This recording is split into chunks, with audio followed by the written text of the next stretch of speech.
Bonsoir et bienvenue dans Chaque Voix compte sur LCP. Chaque soir, on est ensemble pendant 1 heure pour décrypter l'actualité du jour et débattre de ces enjeux depuis l'Assemblée nationale.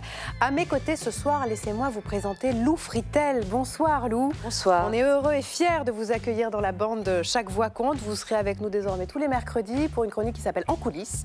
Portrait d'une femme ou d'un homme de l'ombre qui fait l'actualité du jour. Bienvenue parmi nous, Lou. Et Laurent Guillier est là aussi ce soir. Bonsoir Laurent. Bonsoir Adeline. Tout va bien ? Très très bien. Allez, c'est parti pour le sommaire de Chaque Voix compte avec à la une ce soir la loi du plomb, stop ou encore. La commission des affaires économiques de l'Assemblée nationale a donc donné son feu vert aujourd'hui à un débat sur cette pétition qui a recueilli cet été plus de 2 millions de signatures. À quoi peut aboutir ce débat? Eh bien, on va en parler avec nos 3 invités ce soir. Aurélie Trouvé, députée LFI et présidente de cette commission des affaires économiques. Bonsoir. Et merci d'être là. À vos côtés, John Christopher Roland, vous êtes docteur en droit public et maître de conférences à l'Université de Nanterre. Bonsoir. Bonsoir. Et Maxime Buzard-Blondeau, vice-président des jeunes agriculteurs. Merci, merci d'être avec nous ce soir. Et Lou Fritel, vous avez choisi ce soir de nous parler de... Éléonore Pattery, qui est la jeune étudiante qui a lancé la pétition contre la loi du plomb. À 20h05, dans Chaque Voix compte, quelle histoire comme chaque soir avec Laurent Guillier, quelle image avez-vous choisi de nous raconter ce soir? Cette immense photo sauvage de Trump et Epstein affichée sur la façade du château de Windsor. Shocking, je vous raconte qui est derrière cette opération. On a hâte d'entendre vos explications. Dans la deuxième partie de Chaque Voix compte, place à la question qui fâche. Plus de 250 cortèges déclarés, 800 000 manifestants attendus demain. Les syndicats appellent à faire grève contre les mesures budgétaires brutales annoncées cet été. Les blocages pour se faire entendre, soutien ou ras-le-bol? Vous pouvez réagir en flashant le QR code qui s'affiche ici. On en débattra tout à l'heure avec Aurélien Saint-Toul pour LFI, Andrea Cotarac pour le RN et Erwan Balanan pour le Modem. Et puis à suivre aussi ce soir un nouveau rendez-vous dans Chaque Voix compte, c'est Bourbon Express avec Valérie Brochard qui nous rejoint, le journal de l'Assemblée nationale chaque soir, la vie dans l'hémicycle mais aussi autour. Ce sera tout à l'heure à 20h30. Voilà pour le menu du soir. Installez-vous confortablement. Chaque Voix compte, c'est parti.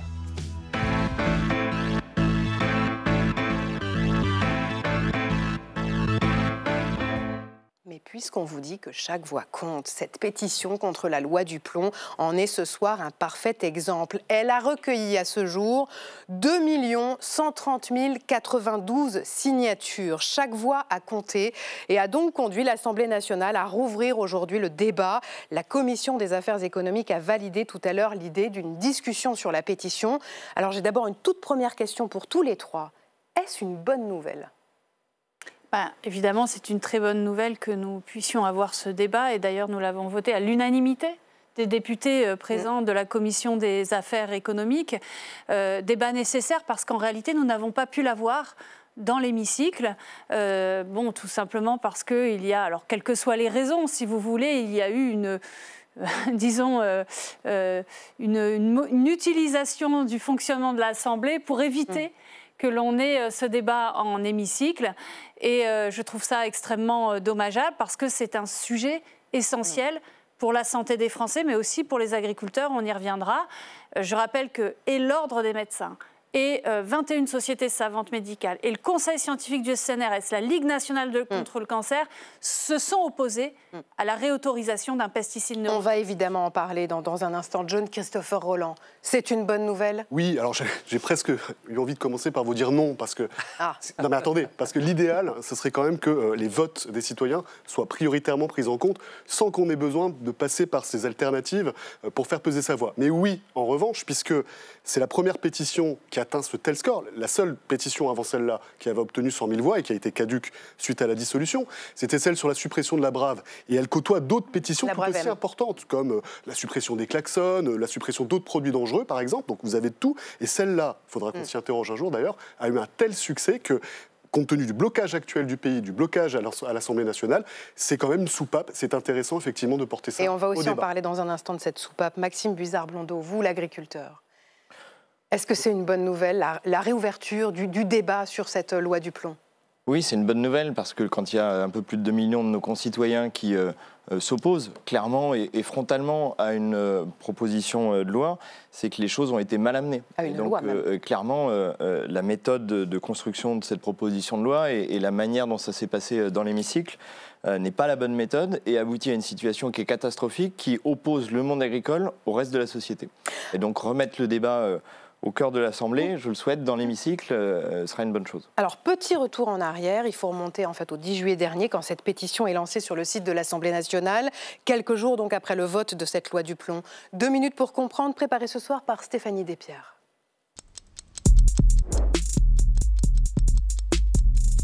C'est un signal démocratique fort, nous ne pouvons l'ignorer ni le minimiser. Feu vert à l'examen de la pétition non à la loi du plomb. Ce matin, les députés de la Commission des affaires économiques ont dit oui à l'unanimité.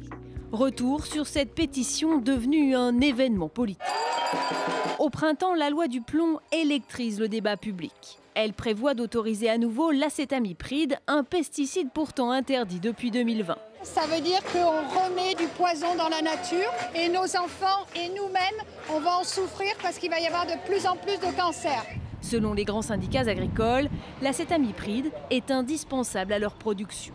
Le sujet, c'est de ne pas nous mettre dans des impasses qui amènent les productions françaises dans le mur pour importer un peu plus chaque jour des productions qui viennent de l'étranger.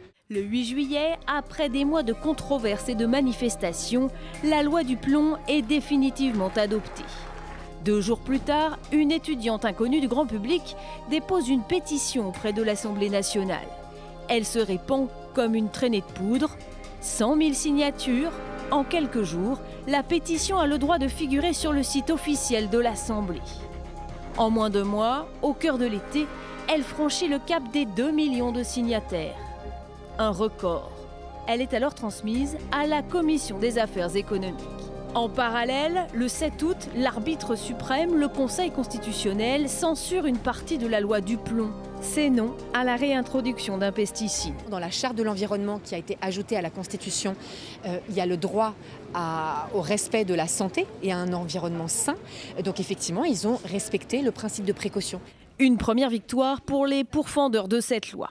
Deuxième victoire ce matin, les députés ont donc dit oui à un débat en commission, ce qui ouvre la voie à un débat dans l'hémicycle dans quelques semaines, à condition que les présidents de groupe soient d'accord. Ce serait une première sous la Ve République. Et ça, c'est ma première question pour vous, John-Christopher Rolland. Aucune pétition n'avait donc jamais été débattue dans l'hémicycle dans l'histoire de la Ve République. On a là donc un nouvel outil démocratique, citoyen, mais il faut quand même rappeler que c'est strictement encadré. Oui, c'est un petit peu, si vous voulez, des instruments qui ont été pensés comme alternatives, notamment à l'abstention, par exemple. Je pense notamment aussi au référendum d'initiative partagée, et dont finalement les seuils qui avaient été prévus par le constituant étaient tellement difficiles à atteindre qu'en réalité, ils avaient été prévus pour ne pas être atteints. Il faut être honnête. D'ailleurs, on l'a bien vu au moment de la réforme des retraites pour ce fameux référendum. Cette pétition, de manière assez inexpliquée, je le disais tout à l'heure, puisque des pétitions sont déposées régulièrement. Hein. Il faut effectivement atteindre les 100 000 votes, les 100 000 signatures, pardon, pour qu'elles puissent être examinées par la commission adéquate, celle qui correspond à peu près au thème de ce qui est contesté.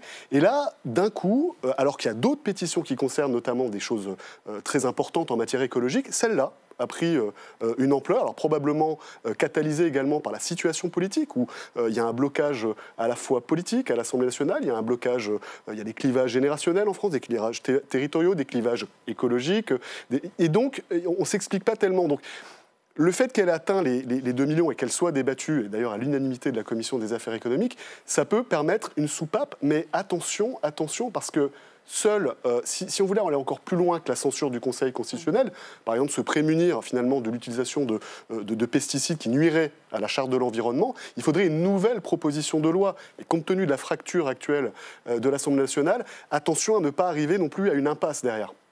On va y venir, mais Aurélie Trouvé, par ailleurs, c'est quand même un rendez-vous en terre inconnue pour les députés, puisqu'il n'y a jamais eu de débat suite à une pétition. Donc comment ça va s'organiser ?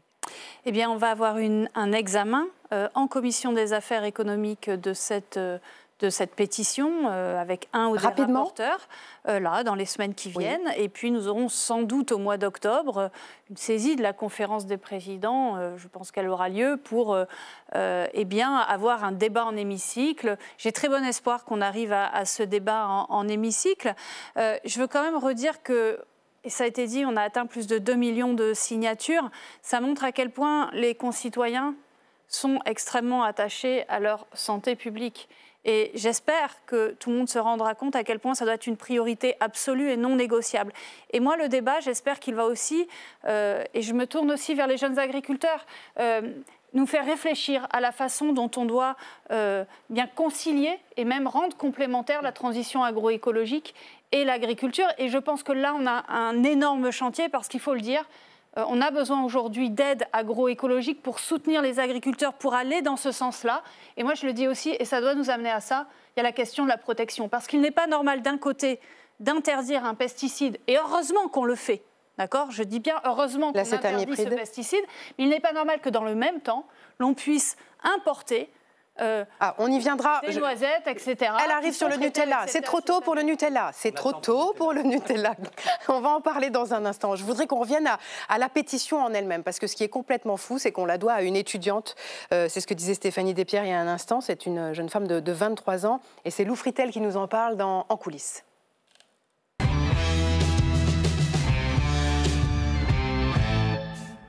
Lou, portrait ce soir d'Éléonore Pattery.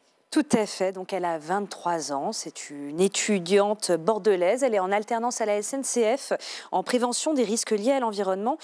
Dans le fond, c'est finalement bien peu de choses sur cette jeune femme. Elle se revendique apolitique, malgré quelques prises de position et mises en avant de certains combats et valeurs qu'elle affirme défendre.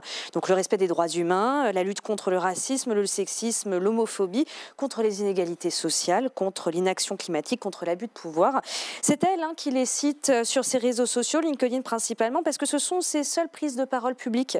Celle qui était jusqu'alors inconnue du grand public veille désormais soigneusement à protéger sa vie privée.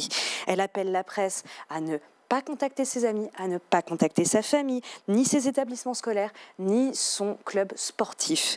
Pour Éléonore Pattery, cette pétition est une initiative née d'une protestation personnelle, mais elle ne se sent pas indispensable au débat. C'est dommage parce que chaque voix compte et on aurait bien aimé entendre celle d'Éléonore Pattery ce soir sur le plateau. C'est une figure de la société civile désormais. Complètement, Adeline, complètement. Et finalement, elle est devenue, malgré elle, sinon un visage, du moins un des noms qui ont été à l'origine des mobilisations sociales d'ampleur des dernières années. Et donc, sous une autre forme, on peut citer par exemple le mouvement Bloquons tout du 10 septembre qui se voulait initialement apolitique avant d'être récupéré par la gauche aux grandes dames d'une partie des participants. Ou bien les exemples de Priscilla Ludowski, de Jacqueline Moreau qui ont lancé le mouvement apolitique des Gilets jaunes, bien que la première a depuis été candidate écologiste aux européennes sur la liste de Marie Toussaint l'an dernier, quand la seconde a frayé un temps avec Éric Zemmour des expériences politiques qui ont tourné court. Cela dit, Lou, ce n'est pas la première fois que des anonymes viennent ainsi bousculer le jeu politique. C'est vrai que ce n'est pas nouveau, mais ce qui est nouveau, c'est la véhémence qui est celle d'Éléonore Pattery contre la classe politique. Elle se permet ainsi d'opérer une sorte de sévère remontage de bretelles. En tant que future professionnelle de la santé environnementale et de la responsabilité collective, écrit-elle, j'apprends chaque jour à appliquer ce que vous, législateurs, refusez aujourd'hui de respecter vous-même. Elle appelle les Français à s'informer par eux-mêmes. Si l'État ne le fait pas, faites-le vous-même. Vous êtes les maîtres à bord de vos vies. Rapprochez-vous des personnalités qui ont voué la leur à défendre vos droits et à rendre le monde meilleur. Les scientifiques, les professionnels de santé, les enseignants-chercheurs, les agriculteurs, les bâtisseurs, les protecteurs. En clair, tout le monde, sauf les politiques. Exactement, vous tapez dans le mille. C'est ce qui illustre bien finalement aujourd'hui le gouffre qui sépare les politiques des Français. C'est peu dire que la confiance ne règne plus. Selon le dernier baromètre Cevipof de Sciences Po, publié en février 2025 et qui analyse donc chaque année le niveau de confiance des Français en leur classe politique, seulement 26% des sondés la leur accordent. À titre de comparaison, c'est 47% en Allemagne, c'est 39% en Italie Attali. Et alors, bon, effectivement, c'est une étude qui date un peu. Donc, ce baromètre a été réalisé au moment où François Bayrou était encore Premier ministre. Un dernier chiffre, une nouvelle étude, celle de Harris Interactive, publiée le 10 septembre, justement. Seulement 34% des Français font confiance à notre nouveau Premier ministre, Sébastien Lecornu. C'est le résultat le plus bas de l'histoire de la Ve République pour un Premier ministre à son entrée en fonction. Merci pour ce portrait d'Éléonore Pattery. Lou, ce qui est intéressant, c'est que tous les partis s'accordent ce soir à dire qu'il faut redébattre de cette loi du plomb, mais pas pour les mêmes raisons. John Christopher Rolland, par exemple, le RN dit que ça va permettre de restaurer la confiance des citoyens face à la propagande des gauches. Oui, en fait, tout le monde va pouvoir trouver un intérêt à ce que le débat soit ouvert, parce que finalement, la censure du Conseil constitutionnel a constitué, pour certains groupes, un camouflet, puisqu'ils sont dans cette position un petit peu, si vous voulez, binaire de la défense du rural contre l'urbain, de l'agriculteur contre le gauchiste, qui serait éventuellement le seul à avoir la vertu, disent-ils, de l'environnement. Et donc, par conséquent, pour les écologistes, pour ceux qui ont une fibre écologiste, c'est important d'avoir ce débat, parce qu'au-delà de la censure qui était déjà finalement une première satisfaction, vous pourrez à nouveau avoir un débat qui insiste justement sur le danger et qui, pourquoi pas, c'est ce qu'on disait tout à l'heure pendant la pause, amène aussi le débat sur le terrain européen. Mais justement, Aurélie Trouvé, le débat, il va porter sur tous les articles de la loi. Comment vous allez décider de ce qui est discutable et de ce qui ne l'est pas ? Alors, il y a d'une part ce qui a été censuré par le Conseil constitutionnel, c'est-à-dire la réautorisation d'un pesticide neurotoxique qui est l'acétamipride, mais il y a tout le reste de la loi, puisque je rappelle que cette pétition, elle est contre l'entièreté de la loi. Dedans, il y a notamment un article, l'article 5, pour lequel le Conseil constitutionnel a émis des fortes réserves, à savoir l'article sur les captages d'eau, puisque ça facilite les captages d'eau, y compris les méga-bassines. Un autre article, c'est sur la facilitation de très grandes exploitations. Oui, c'est le relèvement des seuils d'autorisation pour les élevages. Je dis bien notamment, ça concerne, en ce qui concerne l'élevage bovin allaitant, quelques dizaines d'exploitations agricoles sur plusieurs milliers. Ce que je veux dire, c'est qu'il va y avoir une discussion sur le modèle agricole que nous souhaitons. C'est-à-dire, souhaitons demain une agriculture essentiellement familiale, de moyennes exploitations. Et pour ça, il faut tenter aussi de ne pas accaparer les terres et l'eau pour une minorité. Mais dans ce cas, il faut se donner les moyens, je l'ai dit, le soutien des agriculteurs, d'aides publiques qui vont dans ce sens-là, et la protection commerciale. Ou bien, va-t-on vers une agriculture de plus en plus, que moi j'appelle d'agrifirme ou capitaliste, avec agrandissement des exploitations et avec un nivellement vers le bas des normes sociales et environnementales. Et ça, c'est un vrai débat que je suis heureuse que nous portions dans l'hémicycle. Sauf qu'à la fin du débat, John Christopher Rolland, ce sera un débat sans vote. Oui. Pourquoi ? Parce qu'en fait, on ne peut pas, si vous voulez, porter un débat, et particulièrement suite à une pétition d'ailleurs, ça n'aurait pas vraiment de sens dans le sens de la, si vous voulez, la hiérarchie des normes. Seule une loi peut défaire une loi. Enfin, pardon, je me mets à la place des 2 millions de signataires de la pétition. Le débat ne donnera lieu à aucun vote et ne pourra pas revenir sur les dispositions de la loi. Tout ça pour ça, ça va être un coup d'épée dans l'eau. Tout ça pour ça, sauf que dans le contexte actuel, le fait d'ouvrir un débat qui d'ailleurs pourrait marquer le début de quelque chose de plus large, du modèle économique agricole que l'on veut, etc. Et puis pourquoi pas de la politique européenne agricole, parce qu'il y a aussi cette question d'inéquité entre pays. Donc si vous voulez, le débat n'est jamais vain et le débat n'est jamais inintéressant, surtout quand il s'agit de calmer, on parlait de soupape tout à l'heure, donc le débat a quelque chose d'intéressant. Maintenant, prétendre que ça va renverser la table, ben non, évidemment, seule une loi pourra défaire une loi, et compte tenu, encore une fois, mais ça, on le répète depuis 1 an et demi, compte tenu de la tripartition, ça serait vain de penser que ça puisse arriver. Mais ce débat, comme cette pétition au départ, ça traduit quand même un signal, parce que 2 millions, franchement, ça devient significatif, donc il y a quelque chose. Et ce débat, c'est aussi mettre en lumière tous ces points. Je ne connais pas tous les points précis, parce qu'effectivement, il y a les méga-bassines, mais il y a eu des articles effectivement en réserve. C'est jamais perdu d'avoir un débat. Évidemment, et pour conclure, les partis qui étaient favorables à la loi du plomb comptent sur ce débat, pourraient nous réexpliquer pourquoi on a tort. Alors on va en reparler dans un instant. On va se demander ce qu'en pensent aussi les citoyens, qu'ils aient signé ou non la pétition. On est allé leur poser la question sur un marché de Châtillon-Montrouge dans les Hauts-de-Seine. Vox Pop est signé ce soir Marco Pommier et Juliette Prunier. Reportage garanti sans pépin. Un nouveau débat à l'Assemblée sur la loi du plomb, c'est bien ou pas? Bah oui, très bien. Même s'il n'y a pas de vote à la fin? Ça, c'est le problème, c'est justement peut-être ce qu'il faut changer. La pétition contre la loi du plomb, Olivier l'a signée il y a quelques semaines. Maraîcher en Île-de-France depuis une trentaine d'années, il s'inquiétait de la réintroduction sous condition de l'acétamipride. Il ne s'attendait pas à une telle mobilisation citoyenne. Je ne pensais pas qu'il y aurait autant de monde qui irait jusque-là. Les gens disent oui, il faut moins de pesticides, mais après passer le cap d'aller agir, même rien que signer une pétition en ligne, généralement tout le monde ne le fait pas. Là, on voit qu'il y a quand même du monde qui s'est bougé. Devant son étal, nous trouvons Guylaine. Elle n'a pas signé la pétition et elle l'assume. C'est une jeune fille, je crois, qui avait 23 ans, qui a lancé cette pétition. Et je me suis dit, mais on signe. Qu'est-ce qu'elle connaît? Elle n'a que 23 ans, elle a encore énormément à apprendre. Moi, je vois, j'en ai 73 et je me dis toujours que je sais tellement peu de choses. Ça m'étonnerait que ces 2 millions de personnes aient fait des recherches avant de signer la pétition. Quelques mètres plus loin, au stand boucherie, c'est le nombre de signataires qui interroge. Les pétitions, c'est... Je ne sais pas si c'est tellement valable. Vous vous rendez compte, 2 millions de personnes sur 70 millions, c'est que dalle. Mais c'est que dalle. Sébastien ne comprend pas le retour du débat à l'Assemblée nationale. Non, mais c'est vrai que bon, je ne veux pas être contre les pétitions, mais franchement, ça rime à rien. Ça a été voté, ça a été débattu à l'Assemblée, revenir là-dessus. Il n'y a pas d'autre chose à faire en France, franchement. Sadia, elle, ne soutient pas la loi du plomb, mais elle n'a pas signé la pétition. Pour cette commerçante, c'est avant tout symbolique. On y participe parce que pour nous, ça a une valeur morale que de se dire, voilà, on l'a fait, c'est quelque chose qui nous tient à cœur parce que ça véhicule notre envie de participer à un mouvement, de défendre notre opinion, etc. Mais son but, sa finalité, on y croit moyennement, même si on la signe. Aurélie Trouvé, c'est fou d'entendre cette lassitude en fait dans la bouche des Français qu'on rencontre comme ça sur un marché un matin. Lassitude, alors je ne sais pas, parce que évidemment vous avez quelques témoignages. Moi, les plus de 2 millions de signatures me font dire qu'il n'y a pas de lassitude. Il y a une volonté, et ce n'était pas évident d'aller sur France Connect et d'aller signer. Il y a quand même une forte volonté, au contraire, de se réimpliquer. Demain, il y a une forte mobilisation, vous le verrez, une très très forte mobilisation des Français contre le budget.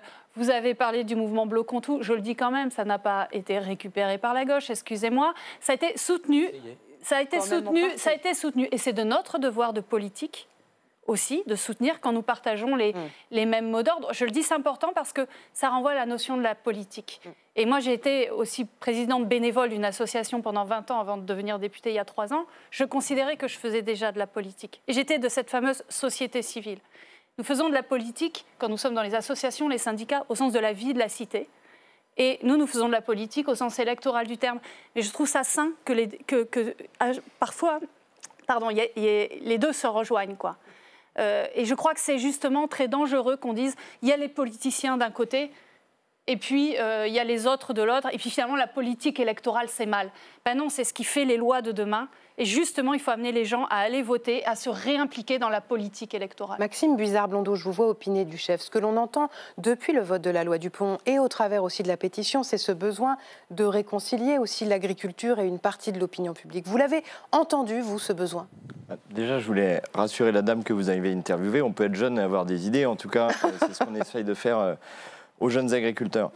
Évidemment, on l'a entendu. Et vraiment, ces 2 millions de personnes qui ont fait l'effort, en effet, d'aller sur le site de l'Assemblée, de se connecter avec France Connect et de signer cette pétition, c'est pas anecdotique. Et il faut vraiment que le monde agricole, dans sa globalité, le prenne comme un vrai signal d'alarme sur, au minimum, l'incompréhension de ce qu'est notre métier aujourd'hui et des moyens de production dont nous avons besoin pour continuer à assurer une alimentation sûre et durable aux Français. Ça doit nous interroger. Et malheureusement, je crains que ce ne soit pas le débat que vous allez avoir en commission et ensuite dans l'hémicycle qui permette de recréer de la sérénité entre le monde agricole. Parce que le contexte n'est pas propice. C'est que pour avoir un vrai débat sur le modèle agricole français, sur le modèle agricole européen, il faut qu'il y ait une volonté politique forte. Dans le cadre de l'instabilité gouvernementale que nous avons aujourd'hui, c'est strictement impossible d'avoir un débat serein. Nous allons malheureusement nous retrouver dans les semaines qui vont venir en Comeco et ensuite dans l'hémicycle, dans la même situation qu'était celle au mois de juin. Au moment de l'examen premier de la PPL du plomb, dans une situation d'opposition radicale et totalement stérile. Ce dont nous, agriculteurs et représentants agricoles, nous avons besoin, c'est d'un débat de société large, qui se déroule. Aurélie Trouvé, est-ce que vous pouvez lui apporter des garanties ce soir, qu'il y aura un débat apaisé autour du sujet? De toute façon, ce matin, il était déjà apaisé en commission. C'est vrai. Non, mais c'est vrai. Mais je veux dire une chose, c'est que je suis d'accord sur un point, c'est qu'il nous manque aujourd'hui des grands projets de loi qui nous permettent d'avoir ces débats. Eh ben, moi, je regrette, ça fait des mois, des années que les gouvernements macronistes nous disent il va y avoir une nouvelle loi Egalim sur le partage de la valeur. C'est quand même un problème aujourd'hui. Quand vous achetez quelque chose, quand vous achetez une brique de lait, la part de la valeur qui va vers l'agriculteur, elle est de plus en plus faible et il y a une plus grande part de la valeur qui va vers les grands industriels et surtout vers la grande distribution. Quand est-ce qu'on aura un grand projet de loi de cette nature? Quand est-ce qu'on aura un grand projet de loi sur le foncier pour que les jeunes agriculteurs puissent enfin s'installer sans s'endetter pour des dizaines et des dizaines d'années? Eh bien, ça n'est pas assumé dorénavant par les gouvernements. Et d'ailleurs, la loi du plomb n'est qu'une proposition de loi d'un sénateur. Et ça n'a pas aidé, évidemment. D'ailleurs, du coup, il n'y a pas eu d'étude d'impact. Bon, voilà. Et donc, je suis d'accord. Il nous faut maintenant la possibilité de projets de loi qui nous permettent de dessiner les grandes orientations. C'est clairement pas ce qu'on a depuis vous avez repris l'exploitation familiale en 2017. Vous êtes installé à Aigris, dans le Loiret, c'est ça, hein? Vous y cultivez des céréales, du colza, des betteraves. Ça veut dire que vous utilisiez de l'acétamipride pour vos betteraves? Ça veut dire que j'utilisais de l'acétamipride, en effet, comme l'ensemble des producteurs de betteraves en Europe. Et c'est là une des problématiques qu'essayait de résoudre la loi du plomb, c'est de mettre sur un pied d'égalité les agriculteurs français avec leurs concurrents européens. À partir du moment où on est dans un marché commun, on doit avoir des règles communes. On parlait tout à l'heure des seuils d'élevage. Oui. En fait, le relèvement de seuil, c'était juste se mettre au seuil européen. Et donc, ce débat-là, il y a un moment, il faut un petit peu de cohérence. Soit on a une politique agricole commune européenne, quitte à ce que les seuils et les exigences européennes soient plus élevées, soit on revient à une politique agricole nationale. Mais à ce moment-là, il faut rediscuter du fonctionnement du marché commun et de la manière dont on protège les consommateurs et les producteurs de denrées produites ailleurs en Europe qui ne respecteraient pas les normes sanitaires et les normes environnementales. Aurélie Trouvé, c'est ce qui vous a fait partir en guerre cette semaine contre le Nutella? C'est ça? Oui, alors surtout contre les noisettes et tous les produits traités à l'acétamipride qui sont importés en France. Et c'est un vrai problème parce qu'aujourd'hui, effectivement, on interdit à juste titre des produits, des pesticides pour des raisons de santé humaine qui, pour moi, ne sont pas négociables. Mais alors, il devrait y avoir la conséquence directe qui est que l'on ne consomme pas par des importations, cet acétamiprid. Il faudrait qu'on puisse produire en France suffisamment de noisettes pour fabriquer du Nutella. Alors, le Nutella, par exemple, sachez qu'il y a effectivement une usine de production française en Normandie. L'entièreté des noisettes utilisées dans cette usine sont importées de Turquie, du Chine. Il y en a pas du Chili, il n'y en a pas une seule qui vienne de France. Bon, eh ben, c'est un vrai problème. Donc, si nous voulons reconstruire une filière noisette, par exemple, mais c'est valable pour la betterave, les pommes, etc., qui sont aussi impactées par cette interdiction de l'acétamipride, eh bien, il faut des soutiens agroécologiques ciblés vers les agriculteurs pour qu'ils aient le temps de s'adapter. Il faut beaucoup plus de moyens. Moi, j'en viens. Pour la recherche et le développement public, j'en viens. C'est votre métier initial. C'était mon métier avant. On n'a pas assez de moyens, y compris dans les chambres d'agriculture, etc., pour pouvoir porter ça.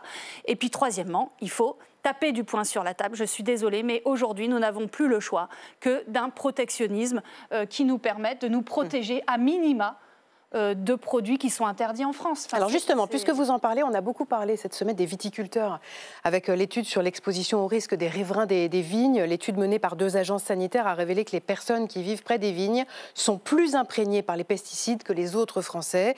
Et on va prendre ce soir la direction des vignes du Vouvray, près de Tours. Là-bas, figurez-vous que viticulteurs et habitants ont mis au point un système d'alerte citoyen pendant les périodes d'épandage. Reportage sur le terrain, signé Clément Perrault.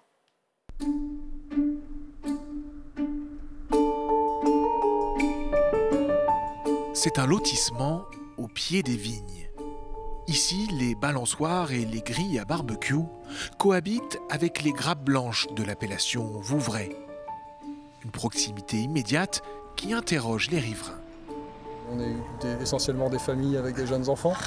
Donc forcément un peu concernés par tout ce qu'il y a dans l'air que respirent nos enfants qui jouent souvent dehors. Vincent gère l'association du quartier. Depuis plusieurs années, il est en contact régulier avec les viticulteurs qui l'informent quand des parcelles sont traitées. Il fait alors passer le message sur la boucle de discussion du lotissement. Donc là, on a un message du début mai où la viticultrice nous informe que du fait de la hausse des températures, elle procédera mardi ou mercredi à un traitement préventif contre le mildiou. C'est toujours apprécié parce que ça permet de s'organiser, en fait, tout simplement. De savoir que on ne va pas sortir le linge ce jour-là, on va peut-être fermer les fenêtres aussi. Une démarche de bon sens entre citoyens qui ne passe par aucun canal officiel comme une mairie ou une chambre d'agriculture. Paul Guy fait partie du groupe de riverains. Recevoir ces informations le rassure. Oui, c'est important qu'il nous communique régulièrement quels produits il met éventuellement. Mon épouse était de Charente et il y a beaucoup de cancers là-bas. Il y a les pesticides, il y a les herbicides. Justement, le fait qu'il nous dise, on se dit il a envie d'être transparent, il va probablement pas mettre plus que nécessaire s'il est dans cette démarche-là. Être viticulteur en zone périurbaine implique une responsabilité accrue.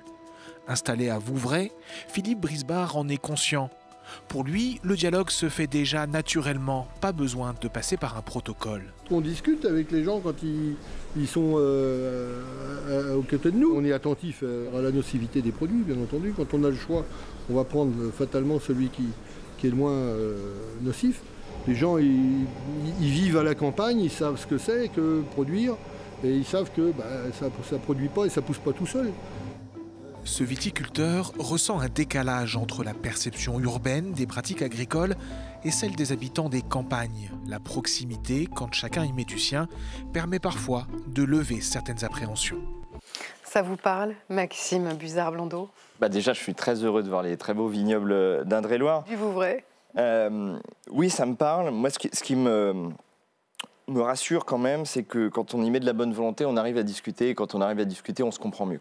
Et je ne suis pas sûr que ce soit de créer des protocoles, des applications, des obligations de signalement qui résolvent tout. Je rappellerai quand même, par rapport aux interrogations qu'avaient les riverains, là, que les produits phytosanitaires, les pesticides, c'est la première dépense d'une exploitation après la main-d'œuvre. Et donc, par définition, ne serait-ce que pour des raisons économiques, on a tout intérêt à en utiliser le moins possible.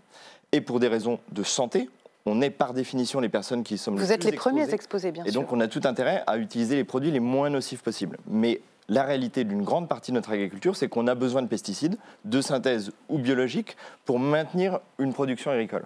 Donc moi, je passe ce message-là qu'il n'y a pas d'un côté les méchants agriculteurs qui utilisent les pesticides et de l'autre des gentilles personnes qui défendent l'environnement. On est aussi acteurs de l'environnement et vraiment cet exemple, il est parlant de bonne volonté et d'envie de travailler ensemble. J'espère que vos collègues, Madame Trouvé, qui regardent cette émission, vont être inspirés et qu'on pourra avoir des débats sereins autour du modèle agricole. C'est vrai qu'il y a un grand paradoxe aussi, qui est que vous aviez reçu un immense soutien au moment des manifestations des colères agricoles l'année dernière. Et puis, il y a eu peut-être une forme de diabolisation à travers cette loi du plomb.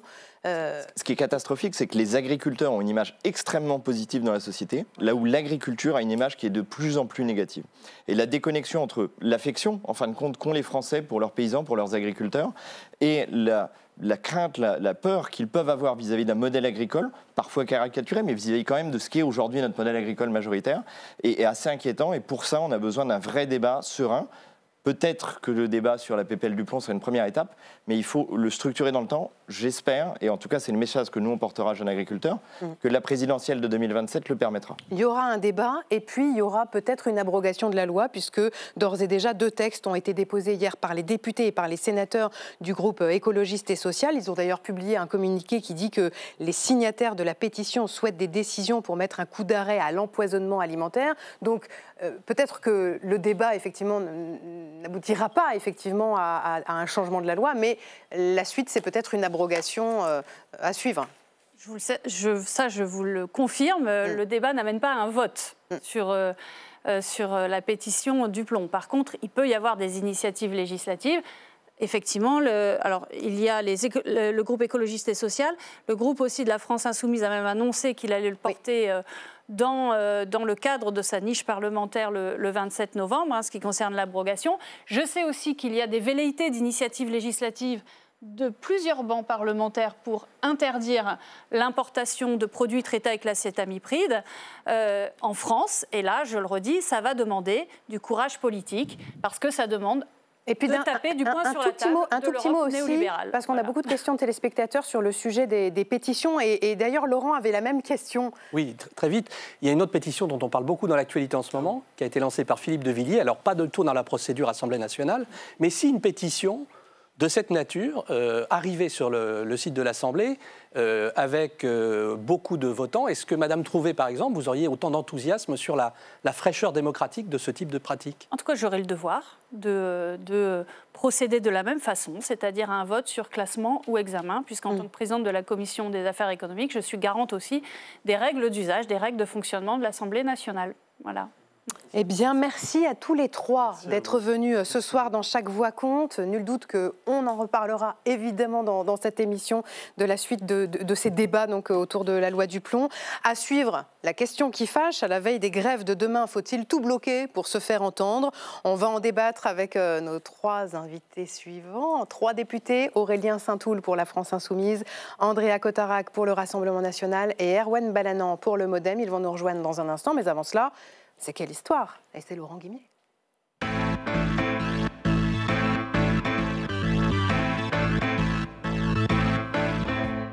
Chaque soir, Laurent nous raconte l'envers du décor, le dessous des cartes derrière l'image du jour. Et alors ce soir, Laurent, vous revenez sur cette image...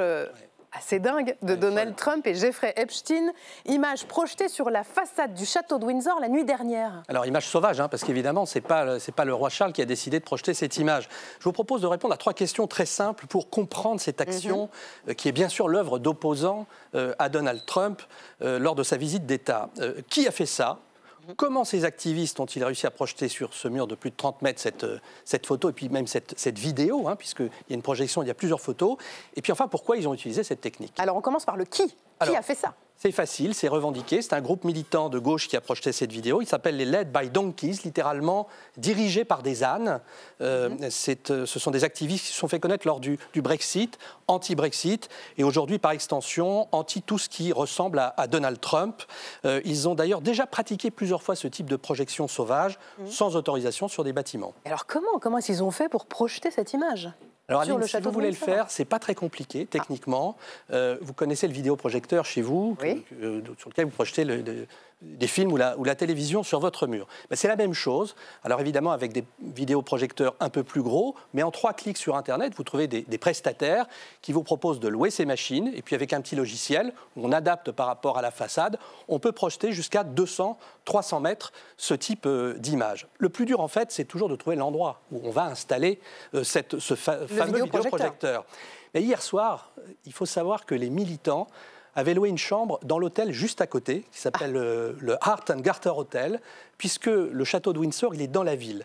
Et donc, la distance qui sépare la chambre d'hôtel d'où ils ont projeté de cette tour est de 40 mètres simplement. J'ai envie de dire, c'était du gâteau pour eux. Bon, alors, on a le qui, on a le comment. Maintenant, le pourquoi. C'est vrai qu'on est plutôt habitué à des manifestations avec des banderoles ou des mégaphones. Alors, d'abord, les bases juridiques de poursuite contre les personnes qui font ça, elles sont assez faibles. Parce que ça ne fait pas de mal, c'est pas violent, il n'y a pas mort d'homme. Deuxièmement, ça permet de surprendre. Et la stratégie de com de ces activistes, c'est ce qu'on appelle le bon vieux guérilla marketing, inventé dans les années 80 par des publicitaires américains. La pub est partout, il y en a trop, donc il faut choquer, surprendre, faire rire ou émouvoir. Et c'est finalement très très efficace. Parce qu'il n'y a pas que les projections sauvages. Hier, par exemple, il y avait un autre groupe d'activistes qui a déployé une grande bâche près du château. Autre action, un faux mug qui a été déposé dans les magasins de souvenirs de Windsor. C'est un goût. Tout ça, c'est le guérilla marketing. Et ce guérilla marketing, il existe aussi en France? Oui, en France, les activistes piratent souvent le mobilier urbain. Vous savez, les fameuses sucettes qu'on a après des arrêts de bus, il y en a 90 000 dans l'Hexagone.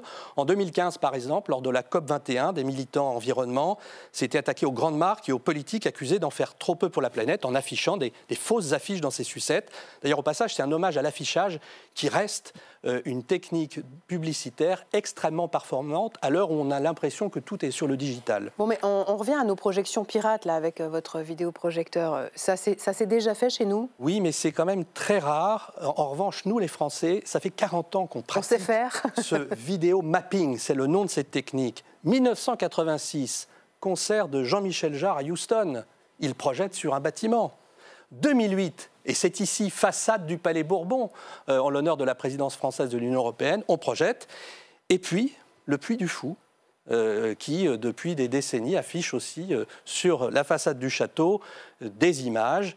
Et donc, là encore, des guerres de Vendée à la guérilla contre Trump. Finalement, il n'y a qu'un pas ou il n'y a qu'un projecteur. Merci, Laurent. On passe à la question qui fâche.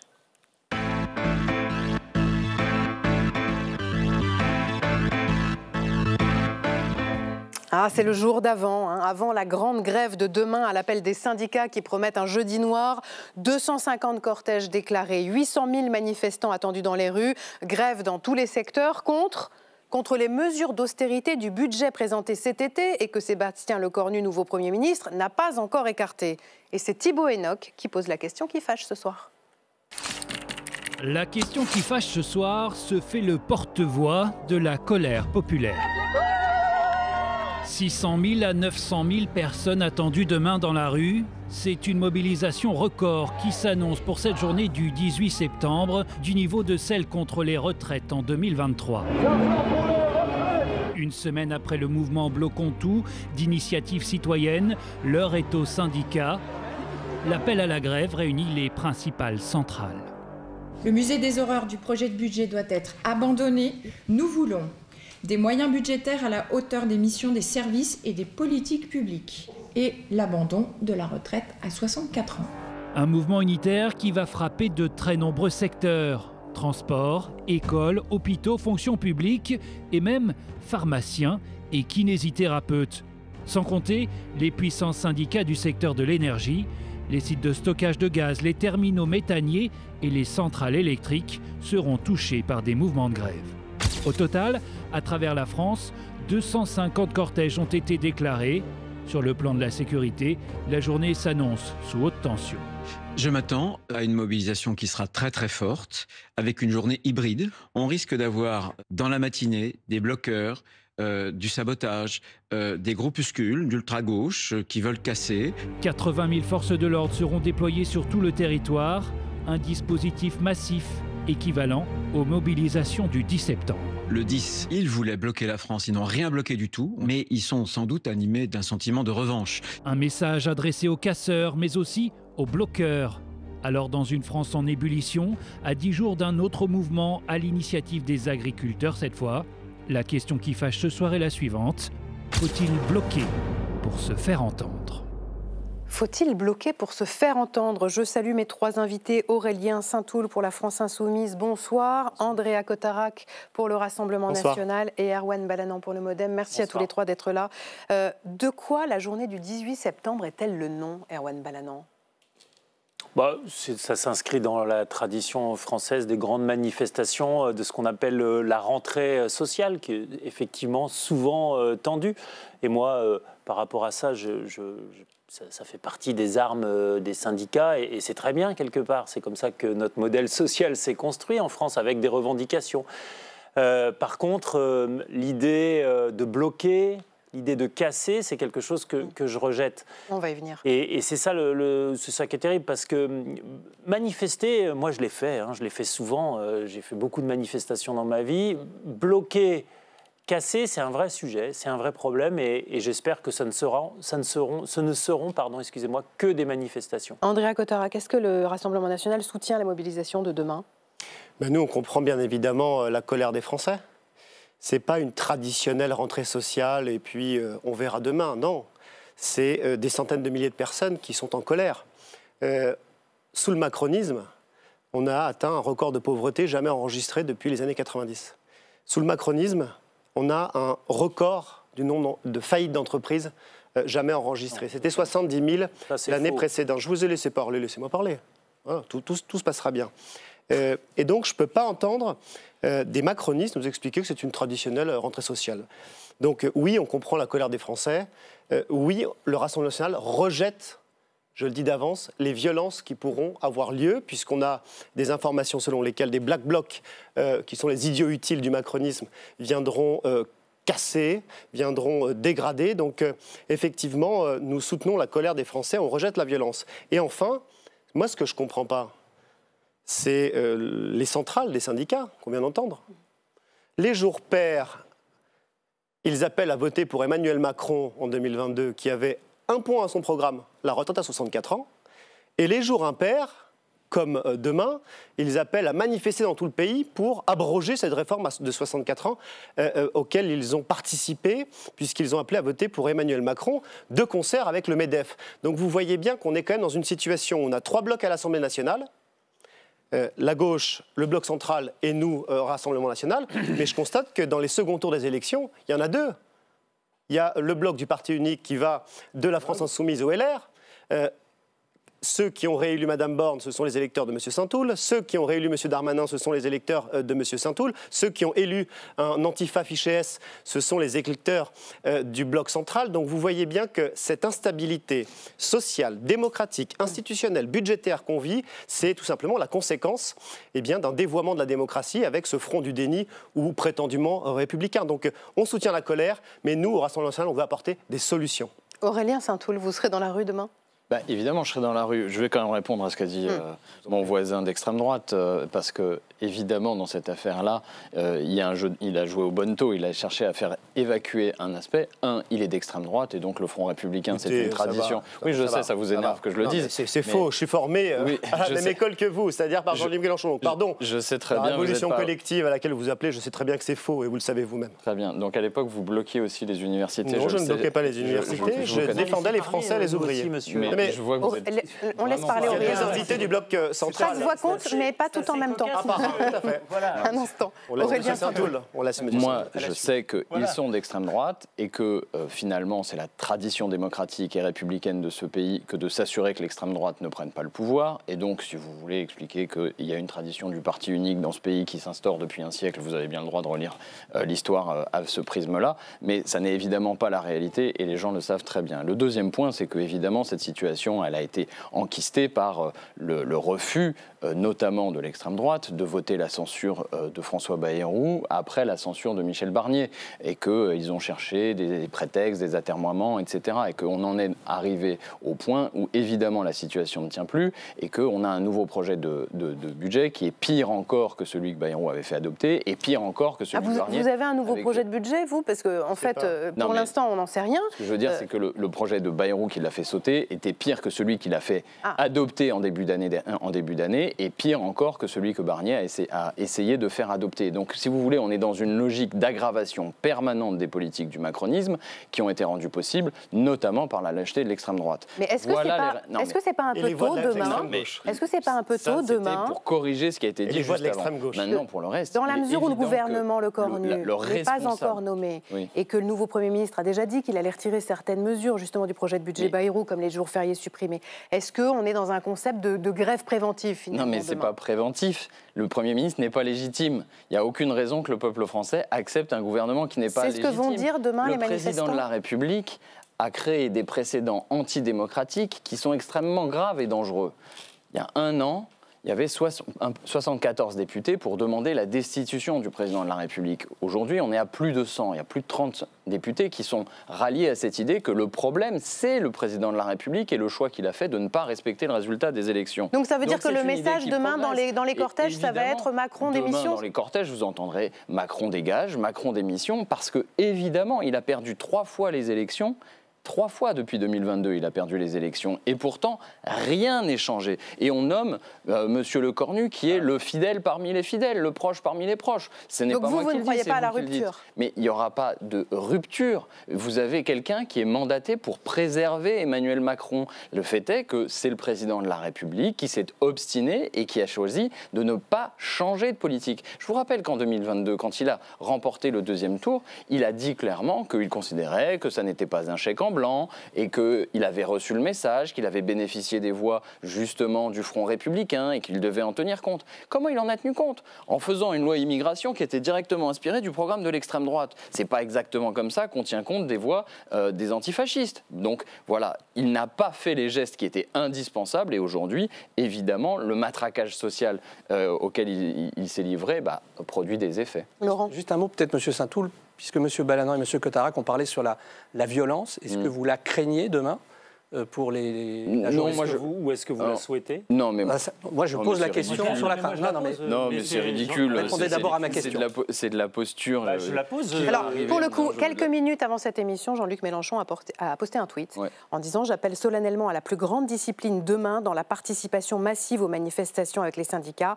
Refusez tout débordement car c'est cela qu'espère et attend le ministre de l'Intérieur. » Mais évidemment, ça fait des années qu'on souffre d'un maintien de l'ordre violent avec des provocateurs. Nous savons tous très bien que ce dont on souffre aujourd'hui, c'est du prétexte utilisé par des gens comme Monsieur Lallemand, qui est une espèce de matraqueur en chef, qui a été capable de dire aux Gilets jaunes « Nous ne sommes pas dans le même camp, madame », ce qui est quand même un énorme problème. Le rôle d'un préfet de police, c'est de garantir la liberté d'exercer, le droit, la possibilité d'exercer son droit à manifester. Vous ne pouvez pas arriver comme ça et dire à une manifestante « Nous ne sommes pas dans le même camp avec toute cette morgue ». Donc c'est cet état d'esprit-là qui, en réalité, rend les situations si dangereuses.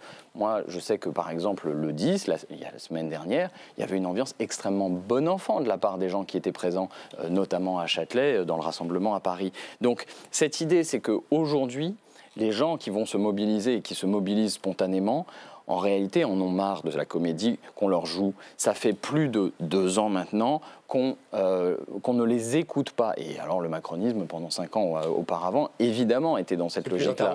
On est dans une...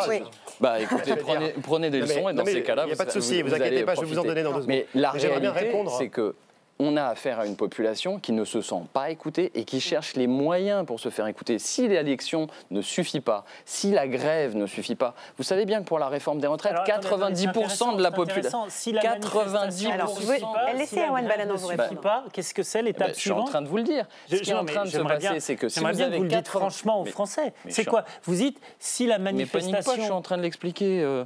Mais pourquoi vous parlez comme ça? Vous voyez un peu le niveau de violence que vous mettez sur les plateaux. Je t'ai dit, panique pas. Tu sais très bien que les parlementaires entre eux se tutoient. Je trouve que cette hypocrisie-là... on se tutoie. Moi, je ne vous tutoie pas d'ailleurs. Parce que j'ai décidé parfois d'arrêter d'être poli avec des gens qui ont une idée, que ce soit monsieur du Rassemblement National et par ailleurs, hors en plateau, tu me tutoies. Donc voilà, moi je trouve que cette hypocrisie-là, il faut en faire fi. Alors, je ne crois pas... Vous tutoyez en dehors du plateau, parce que tout simplement, je ne crois pas vous parler beaucoup, parce qu'aujourd'hui, moi, je constate. Du congrès Versailles. C'est assez terrible quand même. C'est-à-dire qu'on a deux personnes des extrêmes en France qui souhaitent bordéliser le pays. Je crois que vous avez fait une longue tirade tout à l'heure. On a des gens qui sont dans l'exacerbation des radicalités, des radicalismes. Bon, Monsieur Saint-Toul a failli, j'aurais pas dû le couper d'ailleurs, parce que je crois qu'il a failli dire qu'après les manifestations, si ça ne suffisait pas et si les grèves ne suffisaient pas, qu'est-ce que vous alliez dire après? C'est une vraie question. Et donc, dans ce pays, nous avons des gens, oui, la situation est difficile. Alors dire qu'il y a plus d'entreprises qui ont fermé depuis M. Macron, c'est faux. Et là, tous les chefs d'entreprise vous le diront, ils ont plutôt créé dans ce pays de la valeur et de la richesse. La question du partage, c'est une vraie question et le groupe Modem, nous la posons sur la table depuis 2017. Mais maintenant, vous avez des gens qui, d'un côté, c'est la faute de l'étranger. De l'autre, c'est la faute du riche. Ça s'appelle des boucs émissaires. Et monsieur, vous êtes assez symbolique de ça. Vous avez commencé votre carrière politique à l'extrême gauche, vous la finissez au RN. On est dans la théorie du fer à cheval de ces gens qui sont dans les extrêmes et qui, à un moment donné, se rassemblent, tout simplement parce qu'ils veulent faire tomber qu'ils veulent faire tomber un système. Et moi, j'aime le modèle social français. C'est un modèle qui permet à ceux qui ont moins de réussir. Mais vous le massacrez, le modèle social français. Non, nous ne le massacrons pas, c'est pas vrai. Mais est-ce qu'on peut revenir, s'il vous plaît, aux grèves de demain? Est-ce qu'on peut revenir aux grèves de demain? Parce que, par exemple, on a beaucoup de questions de téléspectateurs. Il y a Anne des Côtes-d'Armor, par exemple, qui demande est-ce qu'il n'y a pas un risque de fracture entre les grévistes et les usagers lassés de ces grèves à répétition? C'est évident. Moi, je peux leur répondre. Je peux répondre? Allez-y. Non, parce qu'il y a eu d'innombrables accusations, pardon, mais vous voyez bien qu'on n'est pas au niveau de la situation et ce qu'attendent les Français. Alors on est en train de se battre entre 2 parlementaires, savoir qui tutoie l'autre, etc. Mais pardon, moi mon ennemi c'est pas la France Insoumise ou le Modem, mon ennemi c'est la peur du lendemain, dans les ménages, dans les entreprises. C'est ça, réconcilier les Français avec l'avenir. Les usagers ne seront pas lassés des grévistes et les grévistes des usagers. Les Français sont lassés par le macronisme. Ils ont perdu en 2024 aux européennes en plaçant Jordan Bardella en tête. Ils ont perdu en 2024 aux législatives. Massivement, ils ont rejeté Emmanuel Macron. Donc, si vous voulez, dans une situation de blocage et avec des résultats aussi catastrophiques du bilan Macron, finalement, il y a deux solutions. Ou bien Emmanuel Macron démissionne et on repart sur un cycle classique démocratique, puisque la Constitution le lui permet, ou bien on dissout l'Assemblée nationale. On ne peut pas tenir en l'état, parce que vous pouvez changer de Premier ministre et rétrécir finalement le clan fidèle à Emmanuel Macron. Les rapports de force à l'Assemblée nationale sont les mêmes. Ce sont ceux des élections législatives de 2024. Donc il n'y a pas d'autre solution que de redonner la parole aux Français. J'ajoute une autre chose, pour finir, et après je vous laisserai débattre sur les tutoiements et les vouvoiements, mais nous, au Rassemblement national, on propose des solutions. Ça, c'est parce que vous n'êtes pas parlementaire, vous êtes jaloux. Quand j'entends tout à l'heure M. Saint-Toul, avec l'arrogance qu'on lui connaît à l'instant, qui nous explique qu'il faut abroger la réforme de la retraite à 64 ans. Le Rassemblement national a proposé pacifiquement, en respectant les institutions, une motion référendaire en janvier 2023. Ils n'ont pas eu le courage de voter contre. Ils sont quittés l'hémicycle en allant à la buvette. Quand on dit votre ennemi c'est l'étranger ou je ne sais quoi, mais arrêtez. Comment vous pouvez accepter de faire payer les Français pour la balnéothérapie, par exemple, au sein de l'aide médicale d'État, quand un Français sur 3 refuse de se faire soigner pour des raisons financières? Comment est-ce que vous pouvez distribuer 16 milliards de prestations sociales non contributives à des prix mort-vivants quand un retraité sur 4 vit avec 800 € de revenus en ayant cotisé toute leur vie? Comment est-ce que vous pouvez nous expliquer à nous que votre priorité, c'était la mise en concurrence des étrangers et des Français? Une responsabilité, vous tendez la main, vous appelez à la responsabilité, à la coalition des responsables. La réalité, c'est que vous êtes surtout responsable d'un bilan politique et que les Français n'en veulent plus. Il faudra à un moment donné que les macronistes comprennent et prennent conscience qu'ils ont perdu les élections et que M. Macron a seulement 15% de soutien populaire. Redonnons la parole au peuple français. Vous ne les avez pas gagnées, monsieur. Vous avez gagné les européennes. La grande affaire, vous êtes arrivé effectivement en tête. Comme la dernière fois d'ailleurs. Oui, par contre, vous n'avez pas. C'est toujours vous qui êtes au pouvoir. C'est ça le problème. C'est que les partis qui ont perdu les élections gouvernent le pays. Avouez quand même que c'est une situation inédite que les Français ne veulent plus. Alors, pour faire des plateaux régulièrement, il faut apprendre à laisser parler les gens. Je vous en prie, cher monsieur. C'est mieux pour le confort de l'auditeur. Donc, vous n'avez pas gagné les élections législatives, le Rassemblement national. Vous avez même pris une monumentale claque. Parce que moi, je le dis, ceux qui ont gagné l'élection législative, et j'arrête pas de le dire, et c'est d'ailleurs un des problèmes que l'on a dans la Constitution des gouvernements qui ont suivi, c'est le Front républicain qui a gagné. C'est le Front républicain qui a gagné. C'est l'alliance des gens qui se sont dit on ne veut absolument pas des idées mortifères de Madame Le Pen. Et donc vous avez voté la confiance à M. Bayrou. Vous avez voté la confiance à M. Bayrou. Je n'ai pas voté la confiance à M. Bayrou. M. Bayrou a engagé la responsabilité du gouvernement. Donc il a posé la question de confiance. Non, ça ne s'appelle pas une question de confiance, c'est la responsabilité. Vous en conviendrez, on s'éloigne du débat initial qui portait sur les grèves de demain. Je partage sur le fait que notre modèle est aujourd'hui à bout de souffle et qu'il faut trouver les voies et moyens pour le faire durer. Parce que le jour où vous arriverez au pouvoir, et vous aurez tout détruit. Vous aurez tout détruit. Les Français se rendront compte que je ne vous remercie pas de vous être autant éloigné du thème du débat de ce soir, mais je vous remercie quand même d'être venu. Sachez quand même que la grève de demain a un premier effet concret. Elle va empêcher le transfert de la tapisserie de Bayeux, on l'a appris tout à l'heure. Elle devait être déplacée dans un lieu tenu secret avant d'être prêtée au British Museum de Londres. Les grévistes ont réussi finalement là où les spécialistes de l'art avaient échoué. Merci à tous les trois d'être venus ce soir sur le plateau de Chaque Voix compte. Vous ne bougez pas tout de suite, c'est Bourbon Express.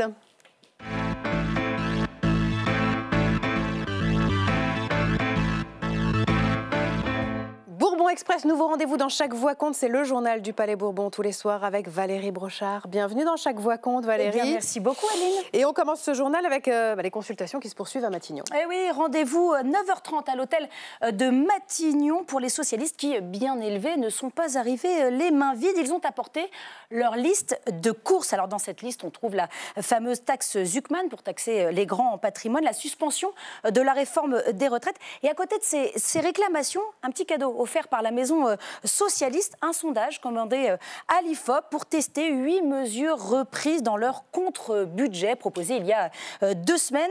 8 mesures qui reçoivent sans surprise l'approbation des sondés. Alors, je ne suis pas une petite souris, vous l'aurez remarqué certainement. Malheureusement, je n'ai pas pu entendre précisément ce que Sébastien Lecornu leur a répondu. Mais je peux vous dire que 2 heures plus tard, le premier secrétaire du PS n'était pas satisfait du tout au point de relancer la menace de la censure. Écoutez. Pour l'instant, nous sommes restés sur notre faim. Le Premier ministre est resté très flou sur ses intentions. Il continue à consulter et nous n'avons pas, au moment où on se parle, la moindre indication de ce qu'il ferait. Et donc, nous restons évidemment très prudents sur ce qui pourrait se passer. Nous lui avons dit très clairement que si il était là pour refaire François Bayrou, les mêmes causes produiraient les mêmes effets et que nous censurerions dès l'entrée de dès la discussion de politique générale. Alors les entretiens se sont poursuivis tout l'après-midi avec les écologistes, le Rassemblement national, le Parti communiste et enfin Place publique, le parti de Raphaël Glucksmann. Alors attendez, il manque un parti sur la liste des oppositions, non? Oui, LFI. Pourquoi avoir refusé de vous y rendre, Aurélien Saint-Houl? Mais parce que vous voyez bien que tout ça est un théâtre d'ombre. Ils en sont à essayer d'expliquer qu'ils vont obtenir quelque chose, pas quelque chose. Moi, je vous dis que le problème, c'est l'illégitimité totale de Sébastien Lecornu. Voilà, donc j'ai rien contre sa personne individuelle, c'est pas le sujet. Le fait est qu'il est l'émanation même du macronisme. Pourquoi c'est à lui qu'on demande de former un gouvernement? Ça n'a aucune espèce de logique. Donc on va pas participer à toute cette embrouille en fait qui permet juste à certains de gagner du temps et d'essayer de sauver la face quand ils censureront ou censureront pas, etc. La vraie responsabilité, c'est de dire les choses telles qu'elles sont. Sébastien Lecornu n'a pas de légitimité pour être Premier ministre, il n'a pas à organiser ces consultations. La suite du Bourbon Express va vous intéresser. Rodolphe Saadé, entendu par la Commission des affaires économiques. Absolument, Adeline. Les membres de la Commission des finances interrogeaient ce matin le grand patron du géant CMA-CGM sur la situation économique du groupe et son rôle dans le développement de l'industrie navale et du transport maritime. Mais la question budgétaire dont on parlait juste avant est venue s'immiscer dans les échanges. Figurez-vous, Adeline, que les armateurs bénéficient en France d'une fiscalité avantageuse, une taxe au tonnage en lieu et place de l'impôt sur les sociétés. En 2023, si CMA-CGM avait été soumise à l'impôt sur les sociétés, elle aurait dû verser 5,61 milliards de plus à l'État, de plus que les 181 millions d'euros dont elle s'est acquittée en payant la taxe au tonnage. Mais écoutez, pour Rodolphe Saadé, 180 millions, c'est déjà largement suffisant. Écoutez. CMA-CGM comprend les difficultés. Je comprends à titre personnel les difficultés et ce que vous me dites. Mais je ne peux pas répondre, moi, en tant que CMA-CGM, à toutes les difficultés que rencontre la France. On a 20 000 collaborateurs qui travaillent à Marseille. La holding familiale est en France et paye ses impôts en France alors qu'elle était au Liban et paye ses impôts au Liban. On a décidé de la ramener. On a décidé de ramener le siège de différentes sociétés qu'on a acquis à Marseille ou en France de manière générale. C'est notre manière aussi de dire on contribue, on essaye de faire de notre mieux. Je ne vois pas qu'est-ce que vous voulez que je fasse de plus. Et puis j'avais une petite question, Adeline, vous avez des enfants? Oui. Et ça va, la rentrée, c'était pas trop dur? Dur. Ouais, pas facile, pas facile pour les enfants de se lever le matin, pas facile non plus pour les enseignants, les directrices, les proviseurs d'avancer sans ministre, sans directive. C'est en tout cas le reproche de la représentante de la CFDT Éducation venue ce matin dans la salle Lamartine pour poser officiellement toutes ces questions. Cette rentrée scolaire est encore une fois le bal des incertitudes. Quel ministre et pour combien de temps? Quel budget? Quelles orientations éducatives pour les personnels? De quelle autonomie disposerons-nous dans les écoles pour permettre aux élèves d'apprendre? Doit-on se réjouir que notre système éducatif ne tient plus que grâce à l'investissement des agents qui, dans les écoles, font un travail remarquable pour permettre aux élèves d'être accueillis dans les meilleures conditions? Et toutes ces revendications, évidemment, elles seront au cœur des manifestations qui auront lieu demain un peu partout sur le territoire. Et si on se projette un peu plus loin, il y a ce week-end les journées du patrimoine. Et oui, puisqu'on parlait d'école à l'instant, eh bien restons-y encore un peu, mais je vous propose de sortir de la classe, de traverser la cour de récré, de nous diriger ensemble vers un lieu essentiel de l'apprentissage, vers ce cocon d'aventure, de fiction, de récits autobiographiques souvent inspirants. Je vous amène, vous l'avez compris, à la bibliothèque, et pas n'importe n'importe laquelle, la bibliothèque de l'Assemblée nationale. 700 000 ouvrages conservés, des registres et l'intégralité des débats consignés avec... Non mais c'est la chapelle Sixtine qu'on voit alors, là. Presque. Mais c'est vraiment, je vous jure, la bibliothèque de l'Assemblée nationale avec, entre autres, le procès et la condamnation de Louis XVI. Alors, le tout contenu, vous l'avez dit, dans un écrin dont le plafond a été peint par un certain Eugène Delacroix. Alors, après une année de travaux de restauration, les peintures sont comme fraîches. Les restaurateurs ont même fait d'exceptionnelles découvertes, comme nous le raconte le directeur de la bibliothèque. On voit des étoiles et des étoiles qui brillent incroyablement. Aucune d'entre elles n'apparaissait. Ça aussi, c'est un des petits miracles de la restauration. Soudain, on a vu ces étoiles et regardez comme elles brillent. Alors, vous aussi, Adeline, hein, comme tous les téléspectateurs, vous aurez l'opportunité de voir les étoiles qui brillent au plafond et dans les yeux des visiteurs si vous vous rendez ce week-end à l'Assemblée nationale ouverte pour les journées du patrimoine. C'est évidemment totalement gratuit. Venez voir ce chef-d'œuvre, visiter l'hémicycle, traverser les jardins de l'hôtel de Lassay. La Maison du Peuple est ouverte à toutes et à tous. Et notez que LCP passera d'ailleurs en mode journée du patrimoine samedi, édition spéciale en direct de l'Assemblée nationale à 11h30 avec Elsa Mondingava, Marion Becker, Marco Pommier et Aude Moracchini. Ce sera samedi, c'est à ne pas manquer. Merci Valérie. De rien. Et merci à nos 3 invités du soir. Merci à vous de nous avoir suivis. Merci aussi à Lou Fritel qui a fait sa première avec nous ce soir. Lou Fritel à Paris Match. Et ça, c'est la une du Paris Match que vous trouverez demain en kiosque. Robert Redford, le magnifique. À suivre sur LCP Débat Doc avec Jean-Pierre Gracien. Chaque voix contre revient demain à 19h30. Passez une excellente soirée. À demain.